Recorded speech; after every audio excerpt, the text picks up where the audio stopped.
বিসমিল্লাহির রহমানির রহিম। আসসালামু আলাইকুম, welcome back to my channel. আমি সৈয়দা শিবলি কথা বলছি এসএস রকমারি ব্লগস থেকে। কাছের এবং দূরে, দেশ এবং দেশের বাইরে যে যেখান থেকে আমাকে দেখছেন এবং শুনছেন, আশা করি আল্লাহর রহমতে আপনারা সবাই ভালো আছেন। আমরা আলহামদুলিল্লাহ আল্লাহর রহমতে ভালো আছি।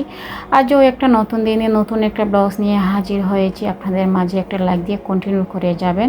আর এই ভিডিওতে যদি কথা এবং কাজে সব কিছুতেই ভালো লেগে যায়, তাহলে একটা সাবস্ক্রাইব করে আমার পাশে থেকে যেতে পারেন। পাশে থাকা বেল আইকন অল অপশনে প্রেস করে রেখে দিবেন। আমার নিত্য নতুন ভিডিও যখন আপলোড দেব তখন পৌঁছে যাবে আপনাদের কাছে নোটিফিকেশন আকারে। আপনারা সময় সুযোগ করে আমার ভিডিওটা দেখে নিতে পারবেন। আর আজকে আমি ভিডিওটা আপনাদের সাথে শেয়ার করতেছি, সেটা হচ্ছে আমার সেকেন্ড রোজা। আপনাদেরকে সেকেন্ড রোজা মুবারক, রমজান মুবারক। আসলে আমি যেটা শেয়ার করতেছি সেটা যখন সেকেন্ড রোজা, আমি মনে করেন প্রথম তারাবির নামাজের এগুলো আমি আর শেয়ার করতে পারি না। সেকেন্ড তারাবিটা আমি আপনার সাথে শেয়ার করতেছি। আর সেটা হচ্ছে আমি যখন নামাজ পড়ব তখন ঠিকমতো পড়ব, সেটাই আমি নিয়ত করেছি। এবার আমি আমার হাতে আমি আসলে নখ লম্বা রাখতে পছন্দ করি। আমি এমনি কিন্তু 5 ওয়াক্ত নামাজ পড়ি আল্লাহর রহমতে, কিন্তু কিসের জন্য জানি একটু নখটাকে লম্বা করতে আমি রাখতে আমার খুবই স্বাচ্ছন্দ্য বোধ করি। সেজন্য ভাবনা রমজানে এগুলো ফেলে দেই। সেজন্য নখগুলো ফেলে দিলাম একদম সাদা মাটা করে, যাতে রমজান মাসটা আমি উদযাপন করতে পারি সুন্দরভাবে। সেজন্য নখগুলো আমি আমার শখের নখগুলো আমি কেটে ফেললাম আর রমজানের জন্য। আর তারাবি নামাজ আর হচ্ছে এশার নামাজের জন্য আমি প্রস্তুতি নিচ্ছি। আসলে আমি রেডি হচ্ছি, সেটাই আপনাদের সাথে আজকে শেয়ার করা। আমি কিভাবে আসলে রমজান মাসটা আমি পার করব সেটাই আপনার সাথে শেয়ার করব। আসলে শুধু তো আমরা রান্না টান্না করি, সব কিছু শেয়ার করি। আর যেটা আমাদের ইম্পর্টেন্ট, যেটা আমাদের দেখানো উচিত, যে আমরা শুধু রান্না টান্না করি না, সংসারের কাজকর্ম নিয়ে ব্যস্ত থাকি না, আল্লাহর ইবাদত করি আর আল্লাহকে ডাকি, সেটা শেয়ার করার দরকার। এতো আমি এখন এশার নামাজ পড়ব, তারপরে তারাবি নামাজ পড়ব, দেন আমি তাহাজ্জুদের নামাজ পড়ার ইদানিং চেষ্টা করি। আসলে খালি রোজার সময় না, আমি রোজার আগ থেকেই আমি প্রস্তুতি নিয়েছি। আসলে যে তারাবি এশার নামাজ পড়ে তারপরে যখন 1টা বাজে, আমি তো রাত্রে ঘুমাতে একটু লেট করে ঘুমাই। তারপরে আমি কি করি, তাহাজ্জুদের নামাজ 2 রাকাত কি 4 রাকাত পড়ার চেষ্টা করে তারপরে ঘুমাই। এটা আমি আজকে কয়েকদিন যাবৎ সেটা চেষ্টা করেছি। আর রমজানেও চেষ্টা করি যাতে তাহাজ্জুদের নামাজটা পড়ার চেষ্টা করি। আপনারা চেষ্টা করবেন। আসলে রমজান মাসটা হচ্ছে বেশি বেশি ইবাদত করার দিন আর ইবাদত করার মাস। আমরা যাতে রমজান মাসে ইবাদত করতে পারি, আল্লাহকে ডাকতে পারি, আর আমাদের যে এক বছরে যত যে জানা না জানা গুনাহগুলো করি যাতে আল্লাহ মাফ করে দেন, সেটার কী করব, আল্লাহর কাছে মাপ চাইবো, আল্লাহকে ডাকবো, সেটাই চেষ্টা করব। আমরা সবাই মিলে, আমরা মুসলমান যারা আছি তারা আমরা চেষ্টা করব। এই রমজান মাসে আমরা চেষ্টা করব আল্লাহকে ডাকতে আর বেশি বেশি দোয়া দুরূদ তসবিহ পড়ব। আমি আসলে সেটাও চেষ্টা করতেছি যাতে রমজান মাসে বেশি বেশি তসবিহ পড়া, তারপরে হচ্ছে দোয়া দুরূদ পড়া। এগুলা আমরা সবাই মিলে, আমরা মুসলমান যারা আছি আমরা সবাই মিলে দোয়াটা করব আল্লাহর দরবারে। লা হাওলা ওয়ালা কুওয়াতা ইল্লা বিল্লাহ। আমি তসবিহটা অনেক 500 বার পড়ি। আর হচ্ছে তারপর লা ইলাহা ইল্লাল্লাহ মুহাম্মাদুর রাসূলুল্লাহ, এই তসবিহটাও আমি পড়ি, চেষ্টা করি আর কি পড়ার। এগুলো একটু আপনাদের সাথে শেয়ার করলাম। নামাজটা শেয়ার করলাম, শুধু একটু নামাজটা শেয়ার করলাম, সেটাই আপনাদের সাথে শেয়ার করা। আর আমি একটু দেখেন, সারাদিন আমরা যখন মেয়েরা যখন সারাদিন কাজকর্ম করি, ব্যস্ত থাকি কাজকর্মে, নিজের একটু কি করার যত্ন করার দরকার, তাই না? আমি মাঝে মাঝে করি, আবার মাঝে মাঝে করি না, চেষ্টা করি একটু যত্ন নেওয়ার জন্য।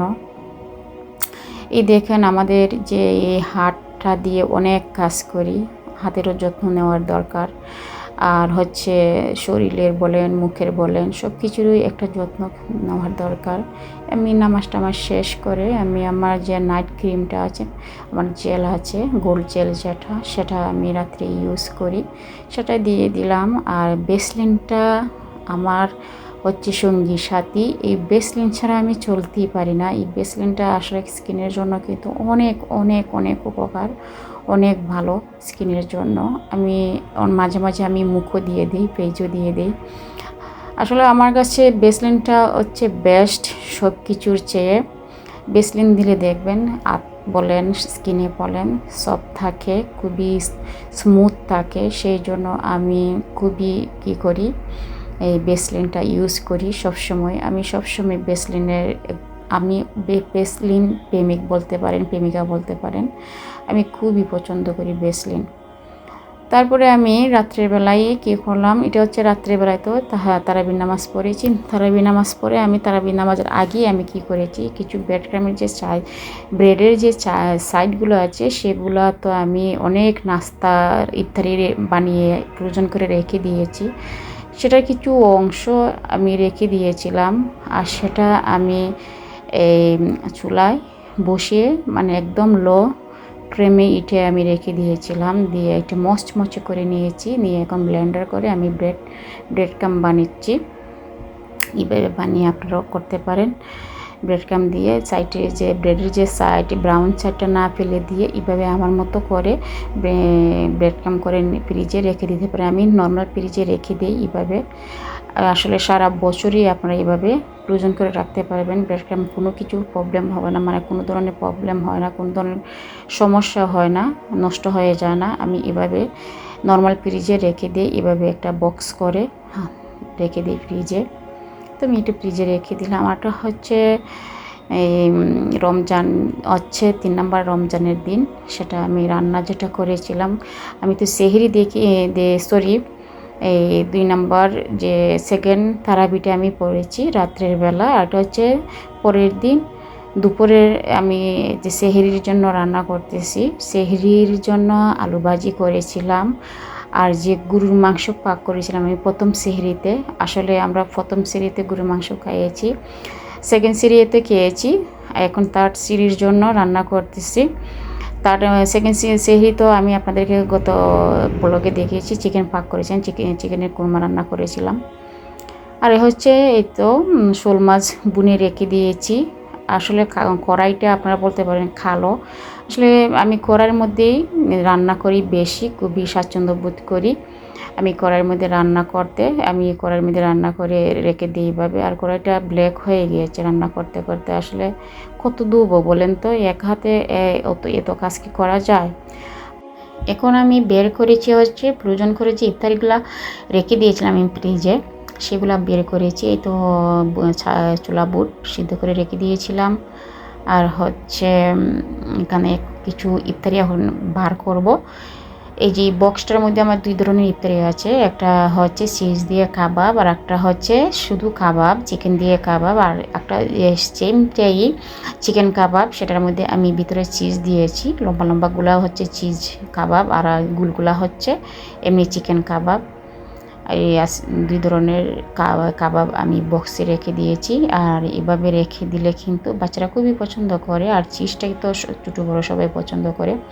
আসলে আমার নিজের কাছেই ভালো লাগে। এখানে 2 ধরনের ইফতারি বের করে নিলাম।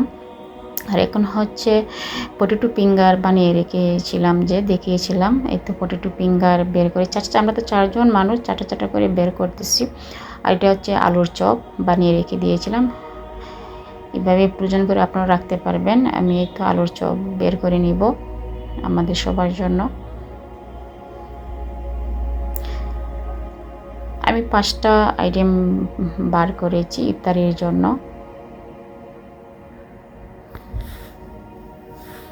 এখন যে বের করেছি যেগুলো, এইগুলো এখন জায়গা মতো আবার রেখে দিচ্ছি। আমার দেখেন ডিপ ফ্রিজে কোনো জায়গাই নেই, আর নর্মালের যে ফ্রিজটা আছে সেটার মধ্যেও জায়গা নেই।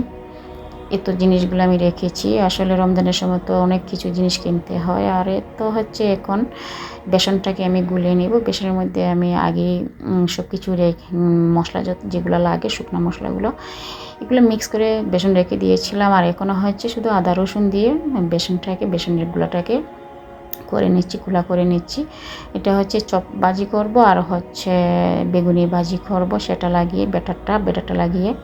তো ব্যাটারটা আমার তৈরি হয়ে গেল। এখন আমি একটু ঢাকনা দিয়ে ডেকে রেখে দিলাম। আর এদিকে হচ্ছে আমি ছোলা বুট বোনা করব। সেখানে আমি এটা যা জাতীয় যে মানে মশলা, আমি একটা শুধু মশলা ইউজ করি, আর কোনো নাই। এই মশলার মধ্যে সব ধরনের জিনিস মানে মশলা থাকে। সেটা হচ্ছে মাংসের মশলা। এই মাংসের মশলাই শুধু আমি ইউজ করি, আর সামান্য একটু হলুদ ইউজ করি, আর পেঁয়াজ আর আদা রসুন একটু দিই সামান্য।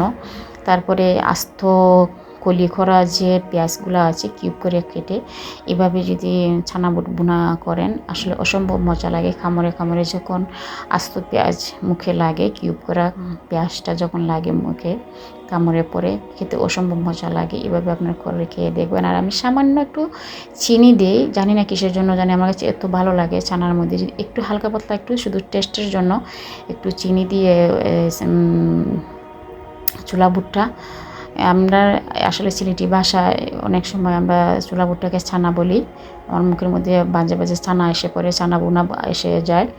আসলে ছোলা বুটটা যদি এইভাবে বোনা যায় খেতে অসম্ভব মজা লাগে। আলু, আর আমি আলু দিয়েছি। আর এখন হচ্ছে বেগুনি ভাজি করতেছি, যেগুলো ফ্রাই করবো এখন ফ্রাই করে রেখে দিচ্ছি।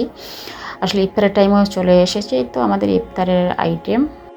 আর যারা আমার সাথে অলরেডি আছেন আপনাদেরকে অসংখ্য অসংখ্য ধন্যবাদ। আর আমার চ্যানেলটাকে যারা সাপোর্ট করতেছেন আপনাদেরকে অসংখ্য অসংখ্য ধন্যবাদ।